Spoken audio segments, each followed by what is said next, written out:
바치리고 지금도 날 위해 간구하신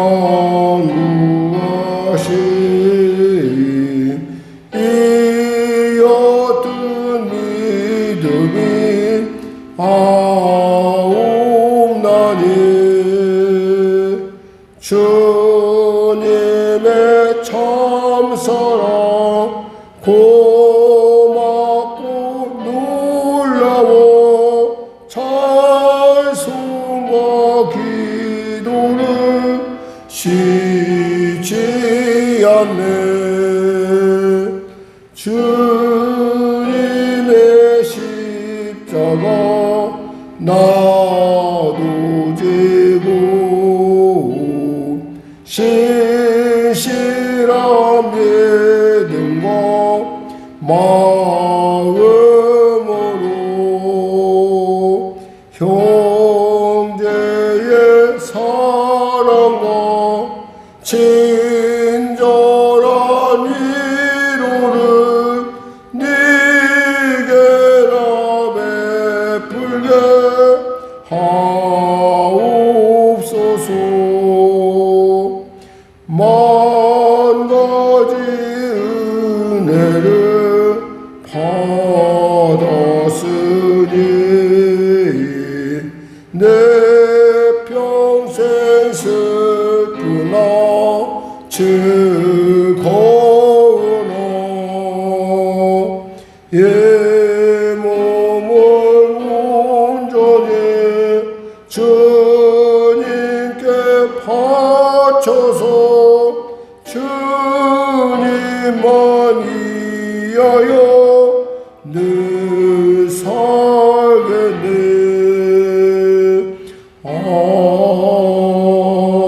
아멘.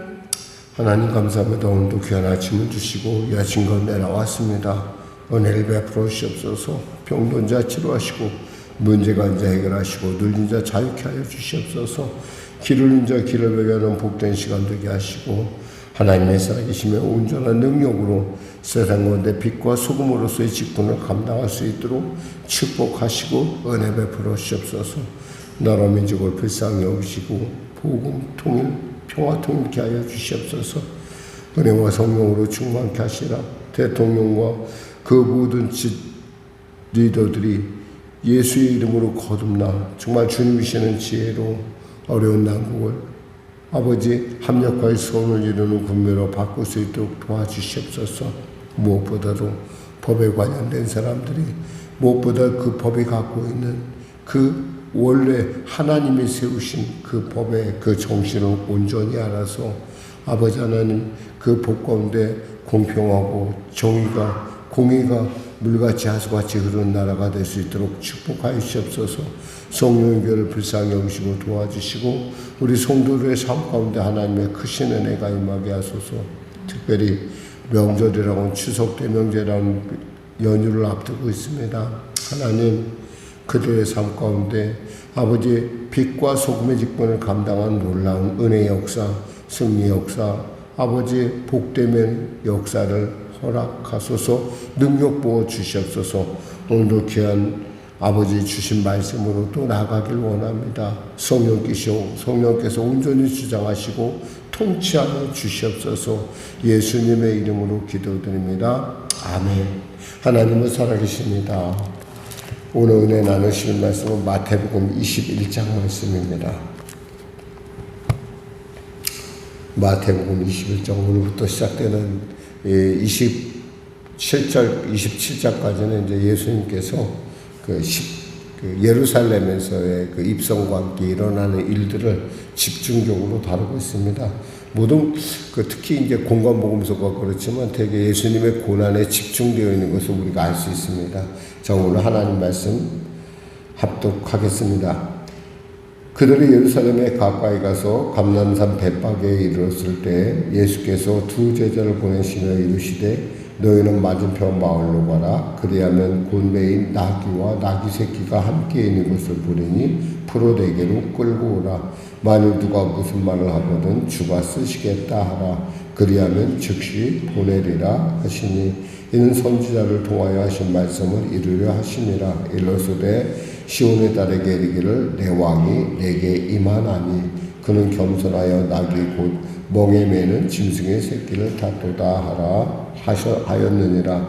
제자들이 가서 예수께서 명하신 대로 하여 나귀와 나귀 새끼를 끌고 와서 자기들의 겉옷을 그 위에 얹음에 예수께서 그 위에 타시니 무리의 대다수는 그들의 겉옷을 길에 펴고 다른 이들은 나뭇가지를 베어 길에 펴고 앞에서 가고 뒤에서 따르는 무리가 소리 높여 이르되 호산나 다윗의 자손이여 찬송하려다 주의 이름으로 오시는 이여 가장 높은 곳에서 호산나 하더라. 예수께서 예루살렘에 들어가시니 온 성이 소동하여 이르되 이는 누구냐 하고는 무리가 이르되 갈릴리 나사렛에서 나온 선지자 예수라 하니라. 예수께서 성전에 들어가서 성전 안에서 매매하는 모든 사람들을 내쫓으시며 돈 바꾸는 사람들의 상과 비둘기 파는 사람들의 의자를 둘러엎으시고 그들에게 이르시되 기록된 바 내 집은 기도하는 집이라 일컬음을 받으리라 하였거늘 너희는 강도의 수구를 만드는 도다 하시니라. 맹인과 전원자들이 성전에서 예수께 나오매 고쳐주시니 대제사장들과 서기관들이 예수께서 하시는 이상한 일과 또 성전에서 소리질러 호산나 다윗의 자손이여 하는 어린이들을 보고 노하여 예수께 말하되 그들이 하는 말을 듣느냐. 예수께서 이르시되 그렇다. 어린 아기와 젖먹이들의 입에서 나오는 찬미를 온전하게 하셨나이다 하물 너희가 읽어본 일이 없느냐 하시고 그들을 떠나 성 밖으로 베다니에 가서 거기서 유하시니라. 이른 아침에 성으로 들어오실 때 시장하신지라 길가에서 한 무화과 나무를 보시고 그리로 가서 나무 잎사귀 밖에 아무것도 찾지 못하시고 나무에게 이르시되 이제부터 영원토록 내가 열매를 맺지 못하리라 하시니 무화과 나무가 곧 마른지라.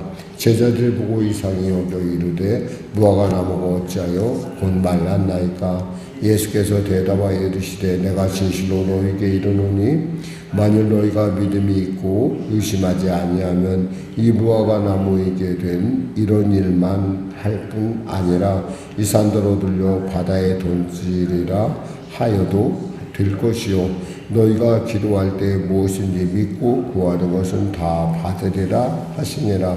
예수께서 성전에 들어가 가르치실세 대제사장들과 백성의 장로들이 나와 이르되 내가 무슨 권위로 이런 일을 하느냐 또 누가 이 권위를 주었느냐. 예수께서 대답하시되 나도 한 말을 너희에게 물으니 너희가 대답하면 나도 무슨 권세로 이런 일을 하는지 이르리라. 요한의 세례가 어디로부터 왔느냐 하늘로부터냐 사람으로부터냐. 그들이 서로 의논하여 이르되 만일 하늘로부터라 하면 어찌하여 그를 믿지 아니하였느냐 할 것이요 만일 사람으로부터라 하면 모든 사람이 요한을 선지자로 여기니 백성이 무섭다 하여 예수께 대답하여 이르되 우리가 알지 못하노라 하니 예수께서 이르시되 나도 무슨 권위로 이런 일을 하는지 너희에게 이르지 아니하리라. 그러나 너희 생각에는 어떠하냐. 어떤 사람에게 두 아들이 있는데 맏아들에게 가서 이르되 예 오늘 포도원에 가서 일하라 하니 대답하여 이르되 아버지 가겠나이다 하더니 가지 아니하고 둘째 아들에게 가서 또 그와 같이 말하니 대답하여 이르되 실소이다 하였다가 그 후에 뉘우치고 갔으니 그들 중의 누가 아버지의 뜻대로 하였느냐. 이르되 둘째 아들이니이다. 예수께서 그들에게 이르시되 내가 진실로 너희에게 이르노니 세리들과 창녀들이 너희보다 먼저 하나님의 나라에 들어가리라. 요한이 의의 도로 너희에게 왔거늘 너희는 그를 믿지 아니하였으되 세리와 창녀는 믿었으며 너희는 이것을 보고도 끝내 뉘우쳐 믿지 아니하였도다. 다른 한 비유를 들으라. 한 집 주인이 포도원을 만들어 산 울타리로 두르고 거기에 집자는 틀을 만들고 망대를 짓고 농부에게 새로 주고 타국에 갔더니 열매 고를 때가 가까우매 그 열매를 받으려고 자기 종들을 농부들에게 보내니 농부들이 종들을 잡아 하나는 심히 때리고 하나는 죽이고 하나는 돌로 쳤거늘 다시 다른 종들을 처음보다 많이 보내니 그들에게도 그렇게 하였는지라. 후에 자기 아들을 보내며 그들이 내 아들은 존대하리라 하였더니 농부들이 그 아들을 보고 서로 말하되 이는 상속자니 자 죽이고 그의 유산을 차지하자 하고 이에 잡아 포도원 밖에 내쫓아 죽였느니라. 그러면 포도원 주인이 올 때에 그 농부들을 어떻게 하겠느냐. 그들이 말하되 그 악한 자들을 진멸하고 포도원을 제때에 열매를 바칠 만한 다른 농부들에게 새로 줄지니이다.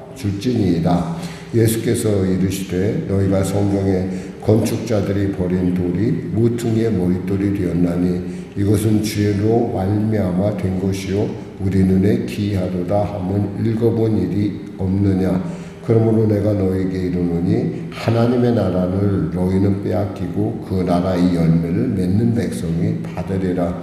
그 돌 위에 떨어진 자는 깨지겠고 이 돌이 사람 위에 떨어지면 그를 가루로 만들어 흩으리라 하시니 대제사장들과 바리새인들의 예수의 비유를 듣고 자기들을 가리켜 말씀하심인 줄 알고 잡고자 하나 무리를 무서워하니 이는 그들이 예수를 선지자로 알미었더라. 아멘. 사실 여기서 우리가 가장 그 사람들에게 시험을 주는 어떤 본문이 있다면 사실은 무화과나무가 이렇게 많은 사건, 그 사건 때문에 어떤 사람은 나는 예수를 믿지 못하겠다. 왜냐하면 마가복음에 보면 이런 말씀이 있어요. 아직 무화과의 때가 아니니라 그랬어요. 근데 무화과 때가 아닌데 하나님께서 무화과를 찾으셨는데 그 무화과가 없었다 이 말이에요. 근데 사실 그것은 그 중동에 있는 그 이스라엘에 있는 무화과의 행태를 잘 몰라서 하는 그런 어떤 무지의 소치라고밖에 볼 수 없습니다. 왜냐하면 이 무화과는 마치 고무나무랑 좀 비슷한 종류예요. 그래서 무화과를 딱 따면 이 하얀 즙이 나오거든요. 근데 그럴 정도로 이 무화과는 꽃도 피지만은 꽃 피는 동시에 잎이 무성하면 때에 따라 열매를 맺는 나무들이 있어요. 그러니까 정말 이스라엘 백성들에게 있어서 무화과는 마치 식량과 같아요. 그러니까 어디서든지 무화과 나무가 있으면 그것을 따서 먹고 또 그것을 즐기니까 어떤 면에서 예수님께서 잎이 무성하게 보이는 무화과를 분명히 찾아갔고 그 무화과는 사실 바로 우리가 지금 보고 있는 서기관과 그리고 대제사장 그런 어떤 흔히 종교적으로 말해서 굉장히 귀족층을 그들을 이야기하고 있습니다. 그들이 하는 일이 어떤 일이었어요? 성전을 통해서 이익을 보는 일이었어요. 이익을 취하는 일이죠. 그러다 보니까 어떻게 돼요? 자릿세를 받고 사람들에게 세를 내줍니다. 그 자릿세가 얼마나 비쌌던지 돈을 바꿔주는 사람, 예를 들면 성전세를 내야 되는데 성전세를 낼 때 그 당시에 헬라에 통용되는 동전으로 낼 수가 없었어요. 그러니까 낼 수가 없으니까 돈을 바꿔야 되는데 그 돈 환전하는 비용이 어마어마했다는 거죠. 특히 여기서 보면 예수님께서 그 상을 뒤엎었다라는 얘기를 하시거든요. 예수님께서 상을 뒤엎으니까 정말 그런 일에 대해서 무슨 권위로 그러는 건가라고 이렇게 이야기할 정도로 충격적인 사건이죠, 사실은. 그런데 주님께서 뭐라고 말씀하십니까? 기록된 바 내 집은 기도하는 집이라 일컬음을 받으라 했으나 너희는 강도의 소굴을 만드는도다라고 했어요. 특히 보면 여기 비둘기 파는 자들의 사람들의 의자를 둘러 엎으시고 그랬거든요. 이게 비둘기를 하나님께 제물로 드리는 사람은 어떤 사람들이에요? 이 사람들은 가난한 사람이거든요. 보통 소나 양 이런 것을 드리는데 뭐 소를 드리고 양도 드릴 수 있는데 그 무엇보다 이 비둘기 드린 사람은 가난한 사람인데 이 가난한 사람들까지 낱낱이 등치는 이러한 모습을 보면서 하나님께서 분노하셨던 것을 우리가 알 수 있습니다. 여기 그러면서 하나님께서 바로 이 이어 비유가 무엇이냐면 바로 포도원 농부의 비유를 하세요. 너희들이 이렇게 지금 너희들이 하는 행동이 어떤 행동인가라고 하는 것을 하면서 주님께서 포도원에 만들어 산울타리를 두르고 그들이 한 건 아무것도 없어요. 그죠? 하나님께서 만들어주신 그곳에서 그들이 농사를 짓고 있었다는 것이죠. 근데 열매를 거둘 때가 가까웠어요. 34절에 보니까 그 열매를 받으려고 자기 종들을 농부들에게 보내니 농부들이 종들을 잡아 하나는 심히 때리고 하나는 죽이고 돌로 쳤거늘 그랬어요. 당연히 열매를 드려야 마땅한데 그들을 돌로 치고 죽이고 이런 건 뭐예요? 아마 열매가 거두어지지 않았거나 아니면은 주기가 싫어서였을 거예요. 두 가지 가능성이 있거든요. 열매가 잘 안 맺혔을 경우도 있으니까. 그래서 그런가 보다 생각하고 어떤 오해의 가능성이 있는 줄 알고 36절에 이 주인이 다시 보냅니다. 다시 다른 종들을 처음보다 많이 보내니 그들에게도 그렇게 하였는지라. 많이 보냈으면 좀 이제는 좀 깨닫지 않겠는가. 빨리 주인이 급하고 모양이다. 빨리 우리가 계약서대로 이행을 해야 되는데 보니까 그래도 똑같은 거예요. 그래서 안 됐다 싶어서 자기를 대신해서 주인을 대신해서 아들을 보냅니다. 마치 이 아들은 나를 대신해서 오는 거니까 너희들이 정확하게 이렇게 바치라 라는 그런 의도가 있었을 텐데 그래서 내 아들은 존대하리라 32절 하반절에 이렇게 되어 있죠. 존대하리라 하였더니 그것조차도 무시하고 어떻게 하냐면 농부들이 그 아들을 보고 서로 말하되 이는 상속자니 38절 자 죽이고 그의 유산을 차지하자 하고 이에 잡아 포도원 밖에 내쫓아 죽였느니라. 좀 상식도 안 통하고 진짜 이거 어떻게 해봐야 될지 정말 말도 안 되는. 근데 이 사실은 이게 누구란 얘기예요? 이게 바로 바리새인이요 서기관이요 대제사장 계급인 사두개인 너희들이야 라고 얘기하는 거예요. 지금 너희들이 하는 일. 근데 너희들 어떻게 될 것 같아? 그렇게 너희들 마음대로 종교를 갖고 하나님의 그 믿음 신앙을 가지고 너희들 마음대로 하는 거 이거 분명히 하나님께서 심판하셔. 그래서 뭐요? 무화과나무가 마른 거예요. 그러니까 무화과나무가 말랐던 그것이 무엇이 중요해? 중요한 건 하나님께서는 지금 그곳에 계시다는 거예요. 하나님께서 지금 그곳에서 하는 일은 하나님의 놀라운 계획과 우연을 가장한 필연 속에서 주님은 움직이고 계시거든요.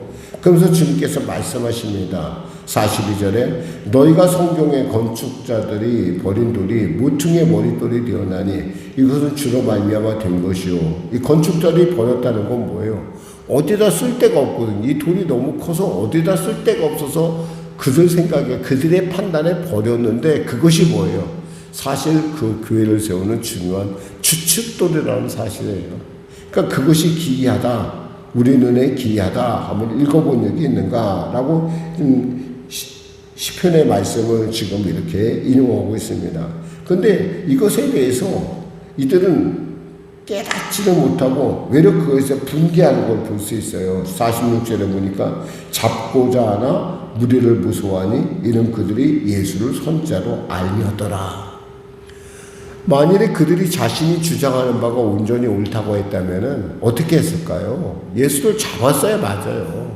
근데 잡기는커녕 눈치를 보고 예수님께서 무슨 권위로 얘기하느냐라고 했을 때 그럼 너희들이 그럼 침례 요한에 대한 그런 권위를 얘기했었을 때 그것도 무서워서 말을 못하는, 그러니까 온전하게 진리에 서지 않은 사람들인 걸 알 수 있어요. 그러니까 이 사람들은 뭐예요? 굉장히 정치적이라는 거예요.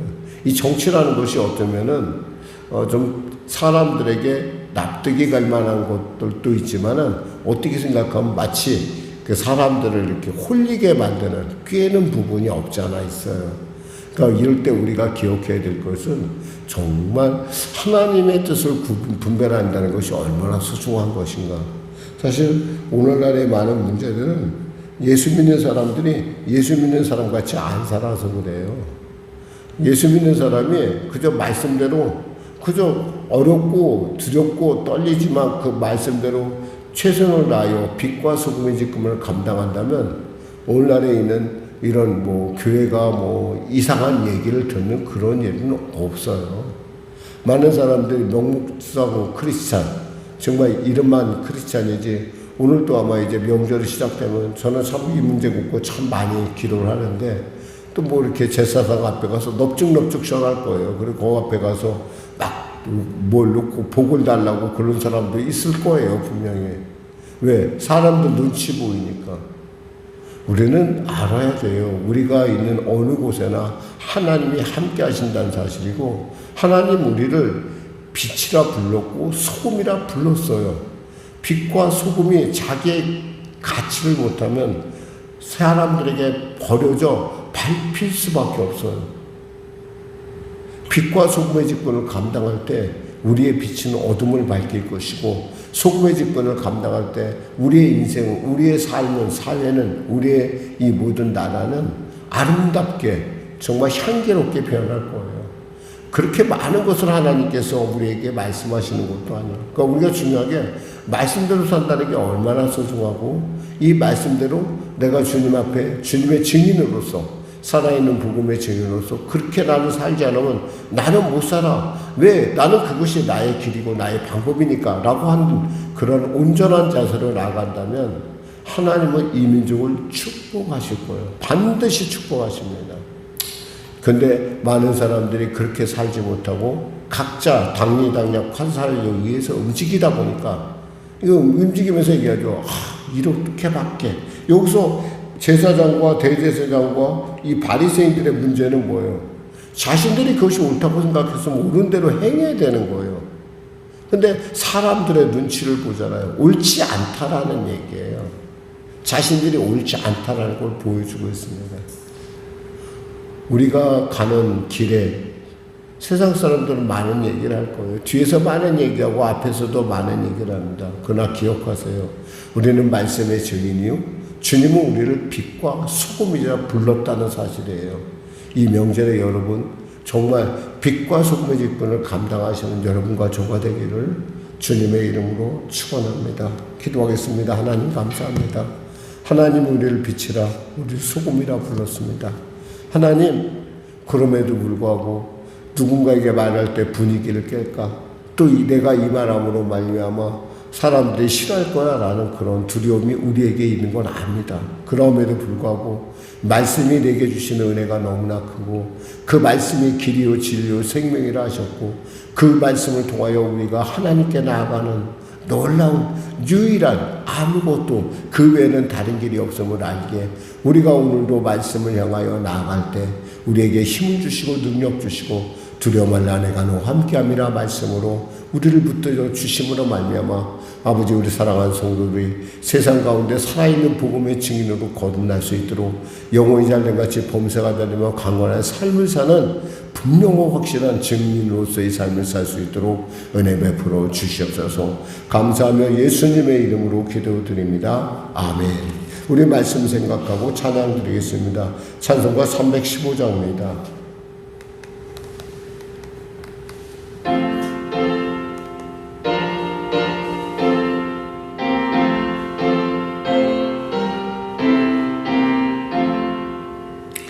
내 주 되신 주를 참 사랑하고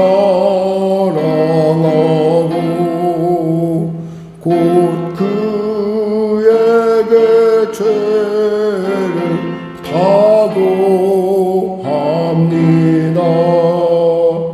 그 은혜를 주신 내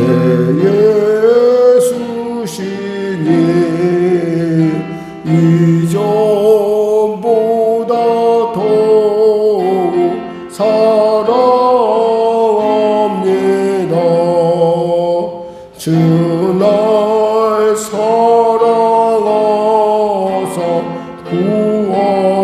구하시려고 저 십자가 고난 당하셨도다. 그 거시고 쓰신 내 주 배우니 이전보다 더욱 사랑합니다.